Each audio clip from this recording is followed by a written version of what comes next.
Tyrol. Every morning I was rudely awakened by the sound of Lucia's hairdryer. Bruh. It was my very own alarm clock, set for 6:30 on the dot. Morning. Yeah, right. Hello. Woken by a hairdryer to then return to school where I had no friends. Hi, hi, hi, hi. But it was to be expected.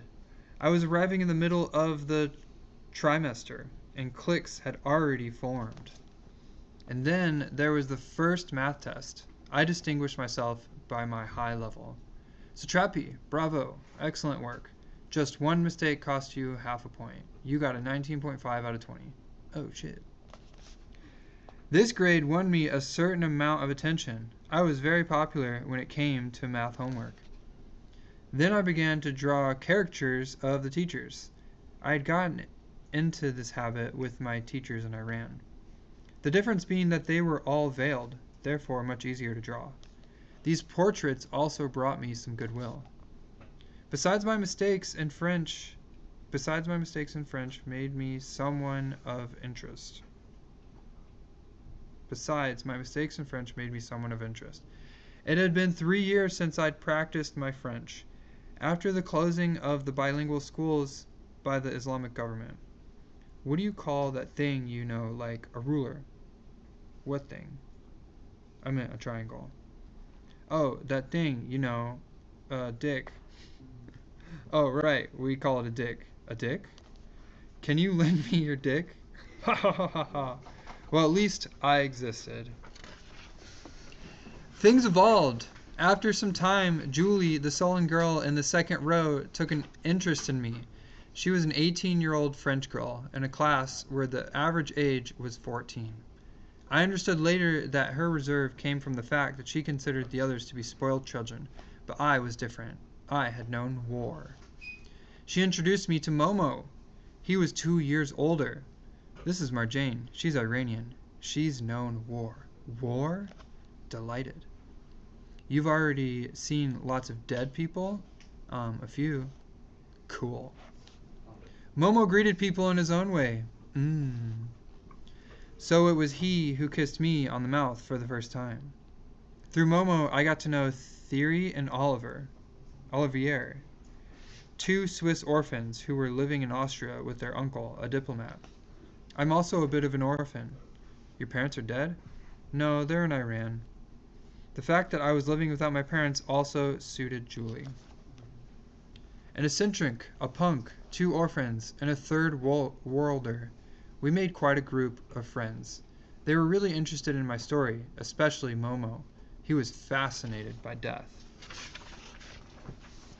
Christmas vacation was approaching. Everyone was talking about their plans.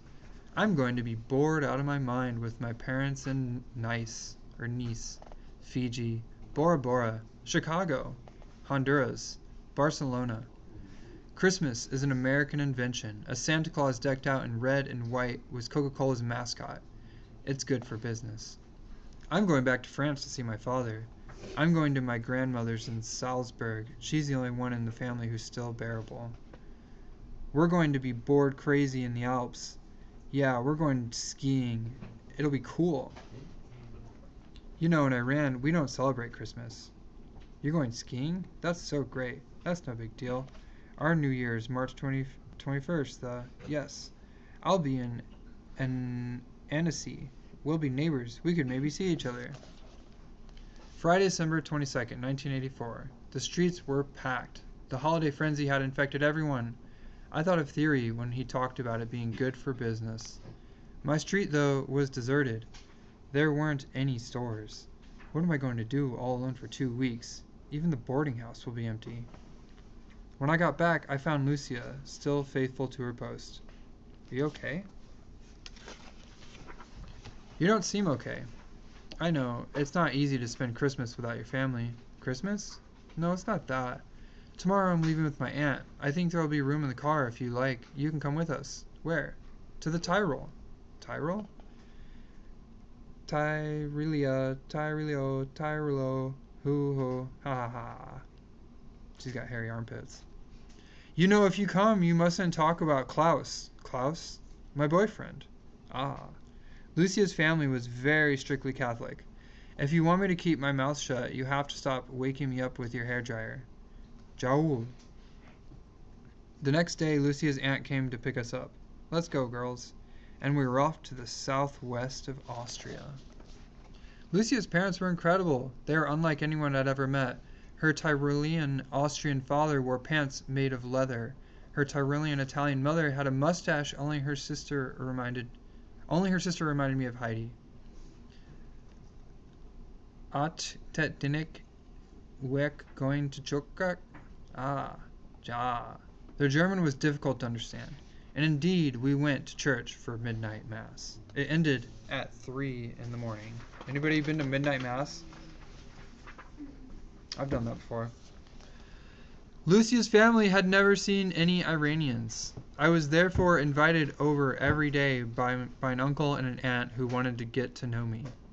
It's good. You like? Yes. My German was rudimentary. Theirs unusual. A cousin who had spent 4 years in the Francophone Switzerland enjoyed acting as my translator. She says that she ate well. She says that she likes Tyrol a lot. Dessert? She says that Tyroleans are very nice. They say that they like you too. It's wonderful to have international friends. Ja.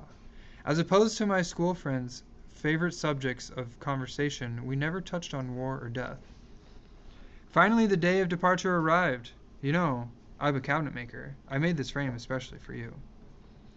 Schwartzy a candied apple, some fruit for the road. I had a new set of parents. Lucia was my sister. After this trip, I never complained about her hairdryer.